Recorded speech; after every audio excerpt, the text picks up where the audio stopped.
If one more person leaves our business, we're screwed. We're already at capacity and we're behind on client delivery. I've heard that so many times from business owners who I've helped. There are 3 big reasons why people leave, and they show up everywhere. Number 1 is the work environment. This is the day-to-day experience of doing the job. If it's broken, your people won't stick around. So think about things like clarity and expectation. So where you've got vague roles, shifting priorities, no definition of what success looks like. Think about the resources and tools that are available to your people if they're using outdated systems or manual workarounds and no proper kit. It just slows things down and it just makes it really frustrating for them. Think about the workload and the balance. People may be experiencing burnout, or they may be bored because they haven't got enough to do. Think about your processes. Disjointed or half-assed recruitment, onboarding and feedback loops just make the whole experience feel really clunky and chaotic. There are 3 questions I'd like to ask yourself here, so this is your homework for a bit later. Do your people know what's expected of them? Are you giving them what they need to succeed?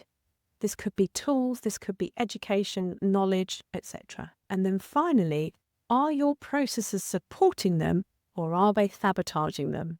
Number 2 is about leadership and culture. This is about how people are treated and how the business behaves. Think about things like micromanagement. So a lack of trust leads to people feeling suffocated and second-guessed. It's really unpleasant. Communication as well. So if there's mixed messages or no visibility of the bigger picture, or just silence when things go wrong. Seeing the values in action is another important part. So fancy value statements or statements about the culture are really, really pointless if leaders are ignoring feedback and also if their actions don't match their words. Next up here is the reward. Money can be an important factor, but this actually is about unseen reward, the sense of belonging, feeling part of something bigger. When one of these things is broken, that's when people drift. And when there's more than one broken, that's when they run away.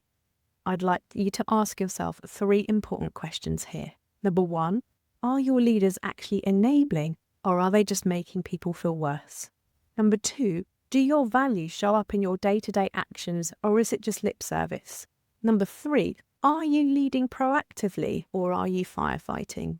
Number 3 is about the offer and the opportunity. And the reason this stuff makes people leave is because it's actually related to what people get in return for the work that they're doing and what the future looks like.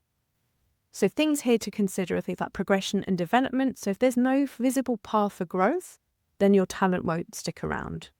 Equally, with reward and recognition, this does relate to salary. So if it's unclear, if the benefits are stingy, if commission structures don't make sense, it's a real turn-off. And finally, it's about the meaning and the mission. If people don't feel part of something bigger, or they see you making it up as you go along, then they'll probably head somewhere else that's more stable. So 3 questions to ask yourself here are, can people see a future in your business, or is it just a job? Number 2, does the reward match the contribution that they make? And number 3, are you giving people a reason to stay? Why should they come and work for you? And why should they stay there? So for your homework, I want you to have a think about those questions that I've asked you in each scenario. Which one of those do you think has caused your most recent leavers to leave? I'd love to hear about it in the comments. Or you could just drop me a DM, get in touch. I'm happy to help. The good news with this is that it's actually all fixable, and I'll show you how in the next few videos. Check out the next video in this series though, which will cover what's actually going on. This one will surprise you because it's not what you always think. I'll see you on the next one.